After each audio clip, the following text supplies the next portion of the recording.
বাইতুল মোকাররম মসজিদে খতিব রুহুল আমিনের নামাজ পড়ানোকে কেন্দ্র করে মসজিদের ভেতরে গণ্ডগোল, হামলা ও ব্যাপক সংঘর্ষ হয়েছে।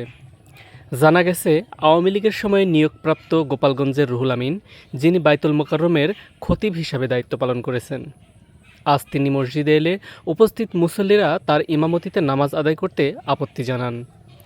তারা রুহুল আমিনকে নামাজ না পড়াতে অনুরোধ করেন। এমন সময়ে রুহুল আমিনের সমর্থকরা মুসল্লিদের উপর হামলা ও মসজিদে ভাঙচুর করে এবং জানালার কাচ ভেঙে ফেলে। পরবর্তীতে সাধারণ মুসল্লিদের বাধায় রুহুল আমিন তার দলবল নিয়ে মসজিদ ত্যাগ করে। পরিস্থিতি মোকাবেলায় বিজিবি, সেনাবাহিনী এবং পুলিশ মোতায়েন করা হয়েছে।